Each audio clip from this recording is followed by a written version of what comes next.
আসসালামু আলাইকুম। আপনারা সবাই অবগত আছেন যে দেশব্যাপী পরিচালিত হচ্ছে দেশের চতুর্থ অর্থনৈতিক শুমারি। অর্থনৈতিক শুমারি ২০২৪-এর কনসেপচুয়াল ফ্রেমওয়ার্ক সংক্রান্ত একটি প্রেজেন্টেশন হবে। এই প্রেজেন্টেশনে আপনাদের সবাইকে স্বাগত জানাচ্ছি। আজকের প্রেজেন্টেশনে আমরা জানতে পারবো যে আমরা জোনাল অপারেশনে কি কার্যক্রম করছি।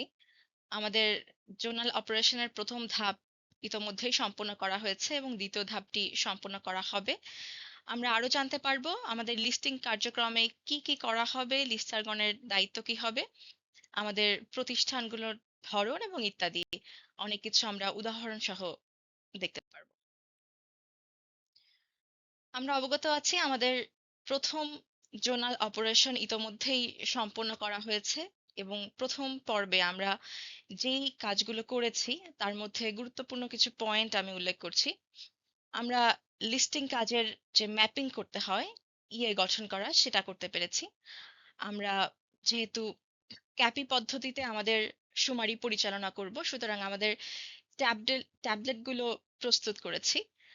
আমরা আইসিএমএস যেটাকে আমরা ইন্টিগ্রেটেড সেন্সাস ম্যানেজমেন্ট সিস্টেম বলে থাকি, সেটিকে আমরা পুরোপুরি প্রস্তুত করতে সক্ষম হয়েছি এবং আমরা সারা দেশে ৮০,০০০ শুমারি কর্মী চূড়ান্ত করতে পেরেছি। এবং জোনাল অপারেশনের দ্বিতীয় পর্বে আমরা যেই কাজগুলো সম্পূর্ণ করতে যাচ্ছি তার কিছু গুরুত্বপূর্ণ বিষয় আমি উল্লেখ করতে চাই। যেমন আমরা যেহেতু ট্যাব নিয়ে কাজ করব, ট্যাবগুলো আমরা সচল করেছি এবং ট্যাবে এমডিএম এবং ইন্টারনেট সংযোগ প্রদান করা হয়েছে। এবং দ্বিতীয় পর্বে আরো যে কাজগুলো করা হবে তার মধ্যে রয়েছে আমরা যেই কিছু কিছু সংরক্ষিত এবং গুরুত্বপূর্ণ এলাকায় আমরা কাজ করব, সেখানকার তথ্য সংগ্রহের প্রস্তুতি গ্রহণ করা হবে। এবং যেহেতু আমরা স্থানীয় লেভেলে কাজ করছি, সেখানে জনপ্রতিনিধি এবং স্থানীয় প্রশাসনের সহায়তা আমাদের জন্য আবশ্যক হবে, সেটিও আমাদেরকে খেয়াল রাখতে হবে। শুমারি কর্মীদের প্রশিক্ষণ প্রদান করা, তালিকাকরণ কার্যক্রম সম্পন্ন করা এবং অর্থনৈতিক শুমারির গণনা এলাকা গঠন অর্থাৎ গঠন এবং ম্যাপগুলো প্রস্তুতকরণ করা, এই কাজগুলো আমরা সম্পন্ন করব। এবং সর্বোপরি আইসিএমএস হালনাগাদ করা বা আপডেট করার বিষয়টি আমাদের খেয়াল রাখতে। এ পর্যায়ে আমরা জেনে নিব তালিকাকারীগণ কি কি করবেন, অর্থাৎ আপনাদের দায়িত্বগুলো কি কি হবে। প্রথমত মনোযোগের সাথে প্রশিক্ষণ গ্রহণ করা এবং প্রশিক্ষণ শেষে আপনার ম্যাপ এবং ট্যাবগুলো বুঝে নিতে হবে। লিস্টিং এলাকা সঠিকভাবে নির্ধারণ করা এবং জনশুমারির কোন কোন গণনা এলাকায় কাজ করবেন সেটি আপনি আপনার জোনাল অফিসারের নিকট হতে ঠিকঠাক ভাবে বুঝে নেবেন।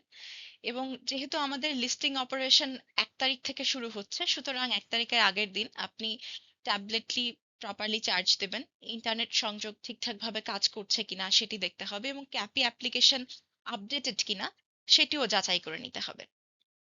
এবং লিস্টটি যেদিন শুরু হবে সেদিন সকল অর্থনৈতিক প্রতিষ্ঠান এবং খানাকে যেহেতু আমরা তালিকাভুক্ত করব এবং আমরা জানি যে আমাদের মূল শুমারি কার্যক্রম ডিসেম্বর মাসে পরিচালিত হবে এবং তখন যাতে আমরা আমাদের নির্দিষ্ট প্রতিষ্ঠান এবং খানাকে চিহ্নিত করতে পারি, এজন্য আমরা এখন স্থায়ী মার্কার দিয়ে উল্লিখিত খানাকে ECL 001, ECL 002 ঠিক এইভাবে তালিকাভুক্ত করব। যেই খানা বা যেই প্রতিষ্ঠানকে আমরা সর্বপ্রথম তালিকাভুক্ত করব সেটিকে আমরা ECL 001 দিব, এভাবে আমরা ক্রমিক অনুসারে আগাবো। এবং আমাদের আরো খেয়াল রাখতে হবে, স্পেশালি যারা জনশুমারির তে কাজ করেছেন তারা জানেন যে জনশুমারির গণনা এলাকা অনুযায়ী আমাদের এই লিস্টিং কার্যক্রম পরিচালিত হবে। এবং সর্বশেষ আমরা ট্যাবে যেই তথ্যগুলো সংগ্রহ করব সেগুলো আমরা বিবিএস এর সার্ভারে পাঠাবো এবং পাঠানো হয়েছে কিনা যাচাই করব। আমাদেরকে খেয়াল রাখতে হবে যে অর্থনৈতিক শুমারির যে লিস্টিং কার্যক্রম সেখানে কোনো খানা এবং কোনো প্রতিষ্ঠান বাদ যাবে না। এবং আরো খেয়াল রাখতে হবে কোনো খানা এবং কোনো প্রতিষ্ঠান দুইবার তালিকাভুক্ত করা যাবে না। এবারে আমরা জেনে নিই যে অর্থনৈতিক শুমারির লিস্টিং এ কি কি তালিকাভুক্ত হবে সেটা একটু দেখে নেওয়া যাক। লিস্টিং এর সকল অর্থনৈতিক ইউনিটকে আমরা তালিকাভুক্ত করব এবং সকল অর্থনৈতিক ইউনিটের মধ্যে থাকবে সকল সাধারণ খানা, থাকবে সকল স্থায়ী এবং অস্থায়ী প্রতিষ্ঠান, সকল প্রতিষ্ঠান ভিত্তিক কৃষি খামার এবং সকল অন্যান্য খানা যেমন মেস। আমরা জানি যে কৃষি খামারগুলো সাধারণত দুইটি ভাগে বিভক্ত হয়ে থাকে, একটি প্রতিষ্ঠান ভিত্তিক কৃষি খামার এবং অপরটি খানা ভিত্তিক কৃষি খামার। অর্থনৈতিক শুমারিতে শুধুমাত্র প্রতিষ্ঠান ভিত্তিক কৃষি খামারই অন্তর্ভুক্ত হবে, খানা ভিত্তিক কৃষি খামার অর্থনৈতিক শুমারিতে আসবে না, সুতরাং লিস্টিং কার্যক্রমেও আসবে না। লিস্টিং কার্যক্রমে যে যে বিষয় তালিকাভুক্ত হবে না, লিস্টিং লিস্টিং কার্যক্রমে ভাসমান শ্রেণী, যাযাবর শ্রেণী এবং আশ্রয়কেন্দ্রে যারা বসবাস করেন এ ধরনের জনগোষ্ঠী দ্বারা গঠিত খানা বা প্রতিষ্ঠান আসবে না। আপনারা আপনাদের ম্যানুয়ালের 11 নম্বর পাতায় কয়েকটি উদাহরণ দেখতে পাবেন, যেখানে দেখবেন যারা রেল স্টেশনে বসবাস করছেন, বাস টার্মিনালে বসবাস করছেন, ভাসমান লোকজন, তারা এবং তাদের দ্বারা গঠিত প্রতিষ্ঠান, খানা ইত্যাদি অর্থনৈতিক শুমারিতে আসবে না। একই সাথে লিস্টিং এ যা যা তালিকাভুক্ত করা হবে না তার একটি তালিকা আমরা দেখতে পাবো। যেমন যারা ভিক্ষা করেন তারা আসবেন না। পতিতাবৃত্তি, মাদক বিক্রি, জুয়া, চোরাচালান এই ধরনের কর্মকাণ্ডে নিয়োজিত লোকজন বা প্রতিষ্ঠান, এরূপ কর্মকাণ্ড আমাদের অর্থনৈতিক শুমারিতে। অর্থনৈতিক ইউনিট বলতে কি বুঝবো? আমরা অর্থনৈতিক ইউনিট বলতে মূলত বুঝবো খানা এবং প্রতিষ্ঠান। আমরা খানাকে তিনটি ভাগে বিভক্ত করতে পারি, যার মধ্যে থাকবে সাধারণ খানা, প্রাতিষ্ঠানিক খানা এবং অন্যান্য খানা। সাধারণ খানা, প্রাতিষ্ঠানিক খানা এবং অন্যান্য খানার সংজ্ঞাসমূহ উদাহরণ সহ আমরা আমাদের ম্যানুয়ালের 3য় অধ্যায়ের 5 নম্বর পেজে দেখতে পাবো। এবং প্রতিষ্ঠানকে আমরা দুইটি ভাগে বিভক্ত করতে পারি, একটি হচ্ছে স্থায়ী প্রতিষ্ঠান এবং অপরটি হচ্ছে অস্থায়ী প্রতিষ্ঠান। এবং একটি বিষয় বিশেষভাবে আমাদের খেয়াল রাখতে হবে, সেটি হচ্ছে অর্থনৈতিক শুমারিতে প্রাতিষ্ঠানিক খানাসমূহ প্রতিষ্ঠান হিসেবে আসবে। পরের স্লাইডে আমরা প্রতিষ্ঠান বলতে কি বুঝবো বিষয়টি নিয়ে আলোকপাত করা যাক। প্রতিষ্ঠান হলো নির্দিষ্ট স্থানে অবস্থিত একক ইউনিট, যা বিভিন্ন দ্রব্য সামগ্রী উৎপাদন, সংগ্রহ, সরবরাহ, ক্রয় বিক্রয় বা বিতরণজনিত নানা ধরনের অর্থনৈতিক কর্মকাণ্ড অথবা সেবামূলক কর্মকাণ্ড সম্পাদন করে। প্রতিষ্ঠানের মধ্যে রয়েছে স্থায়ী প্রতিষ্ঠান এবং অস্থায়ী প্রতিষ্ঠান। স্থায়ী কাঠামো নিয়ে যে সকল প্রতিষ্ঠানগুলো গঠিত হয় এবং যেটি নির্দিষ্ট স্থানে অবস্থিত, সেটিকে আমরা স্থায়ী প্রতিষ্ঠান বলবো। এবং অস্থায়ী প্রতিষ্ঠানের সংজ্ঞায় দেখতে পাই যে যে প্রতিষ্ঠানের কোনো স্থায়ী কাঠামো থাকে না, স্থায়ী ঘর থাকে না, যেখানে অস্থায়ী ছাউনি কিংবা অস্থায়ী বেড়া বা বেষ্টনী থাকে, সেটিকে আমরা অস্থায়ী প্রতিষ্ঠান বলবো। যেমন হাট বাজার বা রাস্তার পাশে কোনো নির্দিষ্ট স্থানে অস্থায়ী কোনো ছাউনির নিচে আহ নিয়মিতভাবে বিভিন্ন দ্রব্য উৎপাদন করা, বেচাকেনা, মেরামত, অপরাপর অর্থনৈতিক কর্মকাণ্ড বা ছোটখাটো দোকানপাট, এই সমস্ত প্রতিষ্ঠান অস্থায়ী প্রতিষ্ঠান হিসেবে বিবেচিত হবে। সুতরাং আমরা যদি এক নজরে দেখি, আমরা দেখতে পাবো প্রতিষ্ঠান হচ্ছে নির্দিষ্ট স্থান এবং এককে একটি ইউনিট সংবলিত কাঠামো, যেখানে স্থায়ী প্রতিষ্ঠানে দুইটি বৈশিষ্ট্য পরিলক্ষিত হয়। যেমন এখানে নির্দিষ্ট স্থান থাকবে এবং স্থায়ী একটি কাঠামো থাকবে। এবং অস্থায়ী প্রতিষ্ঠান একটি নির্দিষ্ট স্থানে অবস্থিত হবে, তবে তার কাঠামোটি স্থায়ী হবে না, অর্থাৎ অস্থায়ী কাঠামো থাকবে এবং নিয়মিতভাবে বসে।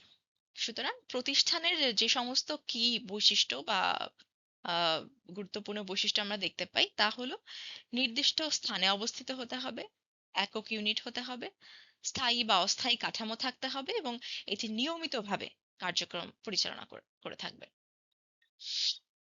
আচ্ছা, অর্থনৈতিক কর্মকাণ্ড সম্পন্ন খানা, এই বিষয়টি একটু স্পষ্ট।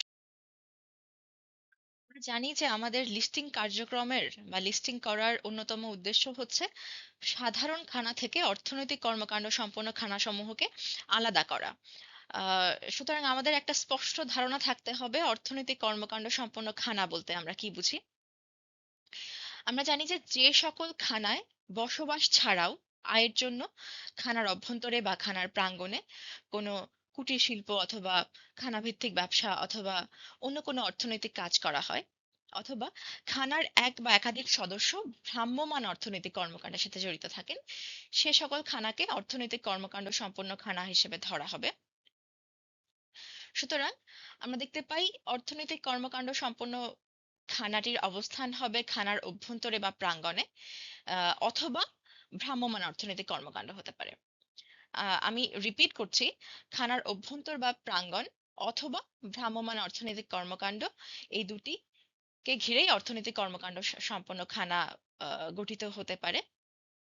এবং কাজটির মালিকানা অবশ্যই খানার যে কোনো সদস্যের হবে এবং এটির কোনো স্থায়ী বা অস্থায়ী কাঠামো থাকবে না। আমি আরেকটু স্পষ্ট করতে চাই, খানা ব্যতীত অর্থাৎ বসবাসের যে গৃহ বা খানা, সেই খানার বাইরে কোনো স্থায়ী বা অস্থায়ী কাঠামো থাকবে না।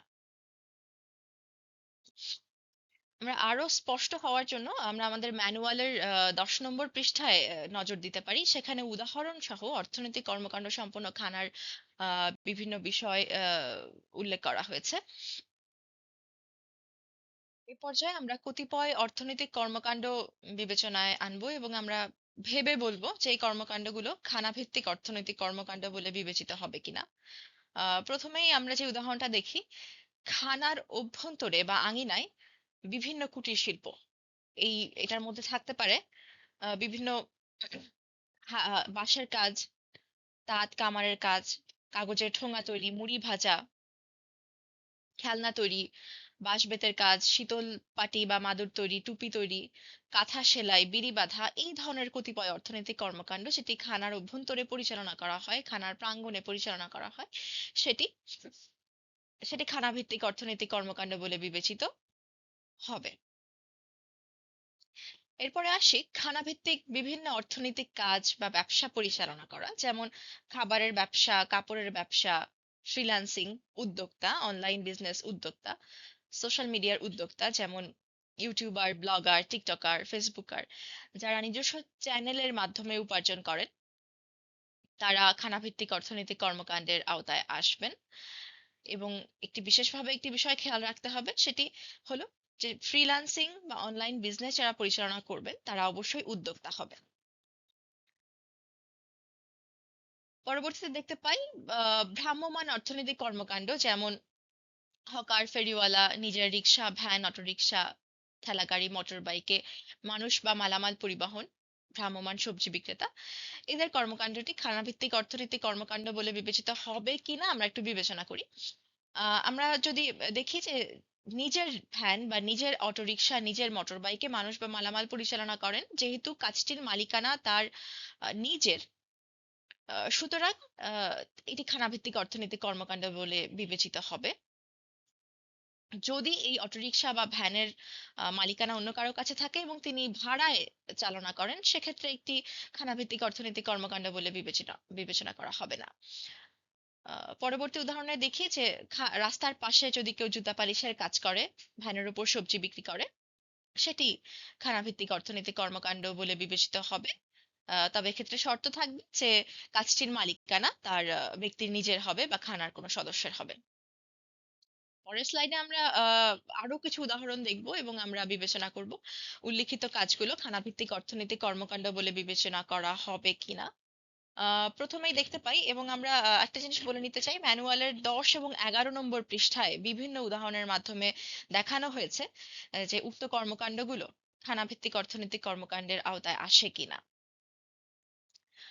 গৃহকর্মী যারা এক বা একাধিক খানায় কাজ করেন, তারা খানাভিত্তিক অর্থনৈতিক কর্মকাণ্ডের আওতায় আসবেন না। এবং নিজস্ব গৃহস্থালী কাজে নিয়োজিত পরিবারের সদস্যের কাজ, অর্থাৎ আমাদের পরিবারের সদস্যরা যারা নিজের পরিবারের কাজগুলো করে থাকেন, সেগুলো খানাভিত্তিক অর্থনৈতিক কর্মকাণ্ড বলে বিবেচনা করা হবে না। চাকুরিজীবী, শ্রমিক, দিনমজুর যারা কোনো প্রতিষ্ঠান বা খানায় বেতন বা মজুরিতে কাজ করে জীবিকা নির্বাহ নির্বাহ করেন, তারাও খানাভিত্তিক অর্থনৈতিক কর্মকাণ্ডের আওতায় আসবেন না।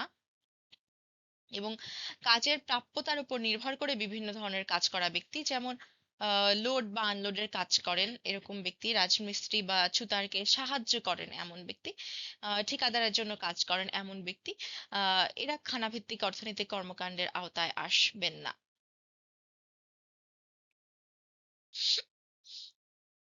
পরবর্তী স্লাইডে আমরা আরো কিছু উদাহরণ দেখব এবং বিবেচনা করব, সেগুলো খানাভিত্তিক অর্থনৈতিক কর্মকাণ্ড বলে বিবেচনা করা হবে কিনা। আমরা দেখে থাকি অনেকেই বাসা ভাড়া দিয়ে তার জীবিকা নির্বাহ করেন, সুদ বা পেনশনের উপরে ভিত্তি করে জীবিকা নির্বাহ করেন।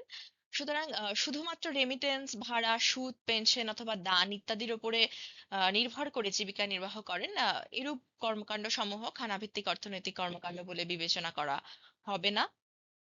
এবং খানার নিজস্ব টিউবওয়েল, ট্রাক্টর, সেলো পাম্প, গরু বা মহিষের গাড়ি ইত্যাদি যদি অতিরিক্ত আয়ের উদ্দেশ্যে অনিয়মিতভাবে বা মাঝে মাঝে ভাড়া দেওয়া হয়, সেটিও খানাভিত্তিক অর্থনৈতিক কর্মকাণ্ড বলে বিবেচনা করা হবে না।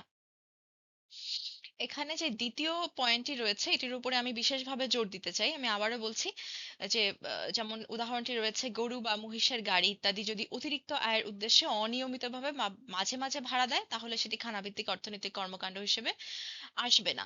তবে যদি তিনি নিয়মিতভাবে ব্যবসায়িক উদ্দেশ্যে এটি ভাড়া দিয়ে থাকেন, তবে সেটি খানাভিত্তিক অর্থনৈতিক কর্মকাণ্ড বলে বিবেচনা করা হবে। আমরা আমাদের পরবর্তী স্লাইডে যদি যাই, এবারের স্লাইডে আমরা কিছু ছবি দেখব এবং ছবিগুলো দেখে বিভিন্ন প্রতিষ্ঠানের ছবি দেখব এবং প্রতিষ্ঠানের ছবিগুলো দেখে আমরা চিহ্নিত করব যে এগুলো স্থায়ী প্রতিষ্ঠান নাকি অস্থায়ী প্রতিষ্ঠান হিসেবে বিবেচনা করা হবে। প্রথমে যে ছবিটি আমরা দেখতে পাই সেটি বাংলাদেশ পরিসংখ্যান ব্যুরোর একটি ছবি, এবং আমরা জানি যে এটি একটি নির্দিষ্ট স্থানে অবস্থিত এবং এটির একটা নির্দিষ্ট কাঠামো রয়েছে। সুতরাং এটি একটি স্থায়ী প্রতিষ্ঠান হিসেবে বিবেচিত হবে। স্থায়ী প্রতিষ্ঠানের যে দুইটি বৈশিষ্ট্য রয়েছে, অর্থাৎ এটি একটি নির্দিষ্ট স্থানে অবস্থিত হবে এবং নির্দিষ্ট কাঠামো থাকবে, দুটি দুটি বৈশিষ্ট্য এক্ষেত্রে স্যাটিসফাই করছে। দ্বিতীয় যে ছবিটি দেখতে পাই এটি একটি মুদি দোকান। মুদি দোকানটির কাঠামো দেখা যাচ্ছে না, আমরা ধরে নিচ্ছি এটি একটি স্থায়ী কাঠামোতেই অবস্থিত এবং এটি নিয়মিতভাবে পরিচালিত হয়। এটি একটি নির্দিষ্ট স্থানে অবস্থিত, সুতরাং স্থায়ী কাঠামোতে অবস্থিত এই মুদি দোকানটি একটি স্থায়ী প্রতিষ্ঠান হিসেবে বিবেচিত হবে। আমরা তৃতীয় ছবিতে চলে যাই। তৃতীয় ছবিতে আমরা একটি ফার্মাসি দেখতে পাই যেটির একটি স্থায়ী কাঠামো রয়েছে, যেটি একটি নির্দিষ্ট স্থানে অবস্থিত। সুতরাং এটিকে আমরা, আশা করি সবাই বুঝতে পেরেছি, এটি একটি স্থায়ী প্রতিষ্ঠান হিসেবে বিবেচিত হবে। পরের ছবিটি একটি দেখতে পাচ্ছি অস্থায়ী ছাউনির নিচে অনেকগুলো দোকান রয়েছে। আহ, অস্থায়ী ছাউনির নিচে যে প্রতিষ্ঠানগুলো রয়েছে এগুলো নিয়মিতভাবে পরিচালিত হয়, তবে এটি অস্থায়ী ছাউনির নিচে অবস্থিত বলে এটি অস্থায়ী প্রতিষ্ঠান হিসেবে বিবেচিত হবে, তবে এটি নিয়মিতভাবেই এই কার্যক্রমগুলো পরিচালিত হবে। সর্বশেষ যে ছবিটি আছে এখানে দুটি বিষয় পরিলক্ষিত হয়। একটি বিষয় হচ্ছে অস্থায়ী ছাউনির নিচে অনেক ব্যবসায়ী তাদের ব্যবসা পরিচালনা করছেন এবং ছাউনির বাইরে খোলা মাঠে বসে কতক ব্যবসায়ী তাদের ব্যবসা পরিচালনা করছেন। এক্ষেত্রে অস্থায়ী ছাউনির নিচে যে ব্যবসায়ীগণ তাদের ব্যবসা পরিচালনা করছেন তারা নিয়মিতভাবেই করছেন, তবে আহ, তারা একটি অস্থায়ী শেডের নিচে আছেন, যেহেতু তারা অস্থায়ী প্রতিষ্ঠান হিসেবে বিবেচিত হবে, তাদের কর্মকাণ্ডটি অস্থায়ী কর্মকাণ্ড অস্থায়ী প্রতিষ্ঠানের আওতায় আসবে। এবং যারা খোলা মাঠে ব্যবসা পরিচালনা করছেন তারা যদি তাদের খানা থেকেই তাদের ব্যবসা কর্মকাণ্ড পরিচালনা করেন এবং এই কর্মকাণ্ডের মালিকানা তাদের হয়ে থাকে, যেমন সবজি বিক্রেতা, তাদের কর্মকাণ্ডটি খানা ভিত্তিক অর্থনৈতিক কর্মকাণ্ড হিসেবে বিবেচনা করা হবে। এবারে স্লাইডেও আমরা কিছু ছবি দেখে বলবো যে এই ছবিগুলোতে যে ব্যবসা প্রতিষ্ঠানগুলো পরিচালিত হচ্ছে সেগুলো স্থায়ী নাকি অস্থায়ী প্রতিষ্ঠানের আওতায় আসবে। প্রথমে যে ছবিটি আমরা দেখি সেটি একটি মুদি দোকানের ছবি এবং এখানে একাধিক ব্যবসায়ী তাদের ব্যবসা পরিচালনা করছেন, তবে তারা একই শেডের নিচে বা একই ছাউনির নিচে ব্যবসা পরিচালনা করছেন।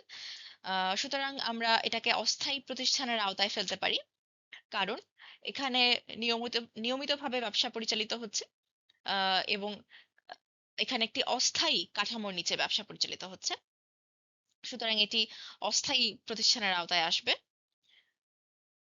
পরে যে ছবিটি দেখতে পাই সেটি একটি অস্থায়ী শেডের নিচে কিছু ব্যবসা পরিচালনা হচ্ছে, নির্দিষ্ট স্থান তবে অস্থায়ী কাঠামো, সুতরাং এটি অস্থায়ী প্রতিষ্ঠানের আওতায় আসবে। তৃতীয় ছবিটি একটি স্কুলের ছবি, যেটি স্থায়ী একটি কাঠামো রয়েছে এবং যেটি একটি আহ নির্দিষ্ট স্থানে অবস্থিত। সুতরাং এটি স্থায়ী প্রতিষ্ঠান হিসেবে বিবেচিত হবে। এবং চতুর্থ যেই ছবিটি আমরা দেখব সেটি একটি গার্মেন্ট ফ্যাক্টরির ছবি, যেখানে স্থায়ী কাঠামোর মধ্যে ব্যবসা পরিচালিত হচ্ছে নির্দিষ্ট একটি স্থানে। সুতরাং এটি একটি একটি স্থায়ী প্রতিষ্ঠান হিসেবে বিবেচিত হবে। আমরা ইতোপূর্বে খানাভিত্তিক অর্থনৈতিক কর্মকাণ্ডের সংজ্ঞা জেনেছি এবং বিভিন্ন উদাহরণের মাধ্যমে জানতে পেরেছি যে কোন কোন কর্মকাণ্ডগুলো খানাভিত্তিক অর্থনৈতিক কর্মকাণ্ড বলে বিবেচনা করা হয়। এই স্লাইডে আমরা 6টি ছবি দেখতে পাচ্ছি এবং 6টি ছবিতে যে কর্মকাণ্ডগুলো সম্পন্ন হচ্ছে সবগুলোই খানাভিত্তিক অর্থনৈতিক কর্মকাণ্ড। তবে ছবিগুলো দেখে আমরা এখন বলবো যে কেন এগুলো খানাভিত্তিক অর্থনৈতিক কর্মকাণ্ড হিসেবে বিবেচনা করা হবে। প্রথম যেই ছবিটি আছে আপনারা দেখতে পাচ্ছেন, এখানে বাঁশ বেতের ঝুড়ি তৈরি করা হচ্ছে এবং এটি একটি খানার অভ্যন্তরে বা খানার প্রাঙ্গণে তৈরি করা হচ্ছে। এবং আমরা ধরে নেই খানাতে যারা বসবাসরত রয়েছেন তারাই এই কর্মকাণ্ডটি পরিচালনা করছেন, এবং আমরা আরো ধরে নিচ্ছি যে এই কর্মকাণ্ডের মালিকানা তাদের নিজস্ব। সুতরাং এটি একটি খানাভিত্তিক অর্থনৈতিক কর্মকাণ্ড হিসেবে বিবেচনা করা হবে। সেক্ষেত্রে খানাভিত্তিক অর্থনৈতিক কর্মকাণ্ডের সবগুলো শর্তই এখানে পূরণ হচ্ছে, অর্থাৎ খানার প্রাঙ্গণে কর্মকাণ্ডটি পরিচালনা করা হচ্ছে এবং এটির জন্য খানার বাইরে, মানে খানার প্রাঙ্গণেরও বাইরে গিয়ে কোনো কাঠামো, স্থায়ী বা অস্থায়ী কাঠামো আহ, এখানে নেই। সুতরাং এটি খানাভিত্তিক অর্থনৈতিক কর্মকাণ্ড এবং মালিকানা তাদের নিজের। সুতরাং সবগুলো শর্ত এখানে পূরণ হয়। দ্বিতীয় উদাহরণটি আমরা দেখতে পাই যে একটি ঘর, অর্থাৎ একটি খানার অভ্যন্তরে তাঁতের কাজ করা হচ্ছে। এবং যদি আমরা ধরে নেই যে কাজটির মালিকানা খানার নিজের, সুতরাং এটিকে আমরা খানাভিত্তিক অর্থনৈতিক কর্মকাণ্ডের আওতায় ফেলতে পারি। তৃতীয় যে উদাহরণটা আমরা দেখছি, এখানে অনলাইনে খাবার বিক্রি করে 3 বোন স্বাবলম্বী হয়েছেন এবং খাবারটি তিনি তার খানায় তৈরি করছেন এবং বাইরে বিক্রি করছেন। সুতরাং মালিকানা তাদের নিজস্ব এবং খানার অভ্যন্তরে খানার প্রাঙ্গণে কর্মকাণ্ডটি পরিচালনা করা হচ্ছে বলে এটি খানাভিত্তিক অর্থনৈতিক কর্মকাণ্ড বলে বিবেচিত হবে। চতুর্থ উদাহরণে আমরা দেখতে পাই যে খোলা একটি জায়গায় একজন ভ্রাম্যমাণ বিক্রেতা যিনি বাদাম বিক্রি করছেন, আহ, তিনি তিনি কেন খানাভিত্তিক অর্থনৈতিক কর্মকাণ্ডের আওতায় আসবেন? কারণ তিনি তিনি খানা থেকেই আসলে তার কর্মকাণ্ডটি পরিচালনা করছেন, কিন্তু ভ্রাম্যমাণ ভাবে। সুতরাং এখানে আমরা দুইটি বিষয় দেখতে পাই যে খানার অভ্যন্তরে বা খানার প্রাঙ্গণে যদি কর্মকাণ্ডটি পরিচালনা করা হয় সেটিও খানাভিত্তিক অর্থনৈতিক কর্মকাণ্ডে আসবে, এবং খানার বাইরে যদি ভ্রাম্যমাণ ভাবে তিনি পরিচালনা করে থাকেন, ব্যবসার মালিকানা তার থাকে, সেটিও খানাভিত্তিক অর্থনৈতিক কর্মকাণ্ডে আসবে।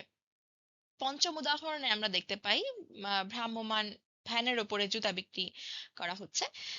এটিও খানাভিত্তিক অর্থনৈতিক কর্মকাণ্ডের আওতায় আসবে, যেহেতু কাজটির মালিকানা তার নিজের এবং তিনি ভ্রাম্যমাণ ভাবে এটি পরিচালনা করছেন। এবং সর্বশেষ যে উদাহরণটা দেখতে পাই, অস্থায়ী আহ, এটি একটি ভ্যানের উপরে ভ্রাম্যমাণ ভাবে তিনি জামা কাপড় বিক্রি করছেন। খানা থেকেই তার কর্মকাণ্ড পরিচালনা করা হচ্ছে এবং কাজটির মালিকানা খানার যে কোনো সদস্যের বা তার নিজের। সেজন্য এগুলো খানাভিত্তিক অর্থনৈতিক কর্মকাণ্ডের আওতায় আসবে। আমরা ইতোমধ্যেই খানা এবং প্রতিষ্ঠানের ধারণাসমূহ স্পষ্ট করেছি, তবে কিছু বিষয় লিস্টিং কার্যক্রমের সময় আমাদের বিশেষভাবে মনে রাখতে হবে। তার মধ্যে উল্লেখযোগ্য হলো অর্থনৈতিক শুমারির লিস্টিং কার্যক্রমে সকল সাধারণ খানা, সকল প্রাতিষ্ঠানিক খানা এবং অন্যান্য খানা এবং স্থায়ী ও অস্থায়ী প্রতিষ্ঠান তালিকাভুক্ত হবে। এখানে খেয়াল রাখতে হবে যে সাধারণ খানা খানা হিসেবে তালিকাভুক্ত হলেও প্রাতিষ্ঠানিক খানা প্রতিষ্ঠান হিসেবে তালিকাভুক্ত হবে, এবং মেস অন্যান্য খানা হিসেবে তালিকাভুক্ত হবে। এছাড়া বাণিজ্যিক ভিত্তিতে গড়ে ওঠা মেস প্রতিষ্ঠান হিসেবে তালিকাভুক্ত করা হবে। আরো আমাদের একটু বিশেষভাবে খেয়াল রাখতে হবে যে সাধারণ খানায় অবস্থিত কোনো আলাদা কক্ষ কিংবা স্থানকে যদি শুধুমাত্র অর্থনৈতিক কর্মকাণ্ডের জন্য দোকান, শোরুম, কারখানা হিসেবে ব্যবহার করা হয় এবং উক্ত দোকান, শোরুম, কারখানার হিসাব আলাদা রাখা হয়, তবে তা আলাদা প্রতিষ্ঠান হিসেবে তালিকাভুক্ত করা হবে। পরবর্তী স্লাইডে আমরা আরো কিছু বিষয় দেখতে পারবো যেগুলো বিশেষভাবে খেয়াল রাখতে হবে। যেমন যদি একটি প্রতিষ্ঠান বা দোকানে একাধিক অর্থনৈতিক কর্মকাণ্ড থাকে কিন্তু মালিক একজন থাকে, তবে সেটি একটি ইউনিট হিসেবে বিবেচিত হবে। তবে যদি এমন হয় যে একাধিক অর্থনৈতিক কর্মকাণ্ডে মালিক ভিন্ন ভিন্ন, তবে সেগুলো আলাদা আলাদা ইউনিট হিসেবে বিবেচিত হবে। ঢাকা সহ দেশের ব্যস্ততম শহরগুলোতে, যেমন গাজীপুরে অথবা বা চট্টগ্রামে গাজীপুর সিটি কর্পোরেশন, এসব স্থানে অনেক ভ্রাম্যমাণ অর্থনৈতিক কর্মকাণ্ড পরিচালিত হয়, যেগুলো খানা ভিত্তিক অর্থনৈতিক কর্মকাণ্ড হিসেবে তালিকাভুক্ত করা হবে। এবার একটি অতি গুরুত্বপূর্ণ বিষয় আমরা খেয়াল করছি যে আমরা যদি আমাদের লিস্টিং ফর্মটি সামনে নেই, দেখতে পারবো লিস্টিং ফর্মের ৫ এর গ, ৫ এর ঘ এবং ৫ এর উম এর মাধ্যমে আমাদের খানাভিত্তিক অর্থনৈতিক কর্মকাণ্ড নিরূপণ করা হবে। এই সমস্ত প্রশ্নের বেলায় আমাদেরকে অধিক সতর্ক থাকতে হবে, যাতে করে আমরা খানাভিত্তিক অর্থনৈতিক কর্মকাণ্ডকে সাধারণ খানা থেকে আলাদা করতে পারি। লিস্টিং ফর্মের আমরা যদি দেখি ৫ এর গ তে আমরা দেখতে পারবো যে খানায় আসলে কোনো খানাভিত্তিক অর্থনৈতিক কর্মকাণ্ড হচ্ছে কিনা সেটি এখানে আলাদা করা যাবে, এবং ৫ এর ঘ তে আমরা দেখতে পাই যে এই কর্মকাণ্ডটির মালিকানা খানার কোনো সদস্যের কিনা, এবং ৫ এর উমতে আমরা দেখতে পাই যে এই খানাভিত্তিক অর্থনৈতিক কর্মকাণ্ডটি খানার বাইরে কোনো স্থায়ী বা অস্থায়ী কাঠামো কাঠামো নিয়ে পরিচালিত হয় কিনা। এই ৩টি প্রশ্নের মাধ্যমে আমরা আসলে আলাদা করতে পারবো যে এই কর্মকাণ্ডটি খানাভিত্তিক অর্থনৈতিক কর্মকাণ্ড বলে বিবেচিত হবে কিনা। আমরা খেয়াল করব ৫ এর গ এর ক্ষেত্রে যদি আমাদের উত্তর ১ আসে, ৫ এর ঘ এর ক্ষেত্রে উত্তর ১ আসে, এবং ৫ এর উম এর ক্ষেত্রে উত্তর ২ আসে, তবেই সেটি খানাভিত্তিক অর্থনৈতিক কর্মকাণ্ড বলে বিবেচিত হবে। সুতরাং এই প্রশ্নপত্রটি পূরণ করার সময় আমাদেরকে অধিক সতর্ক থাকতে হবে। তো এই পর্যন্তই ছিল আমাদের আজকের উপস্থাপনা। সবাইকে ধন্যবাদ জানিয়ে শেষ করছি। আসসালামু আলাইকুম।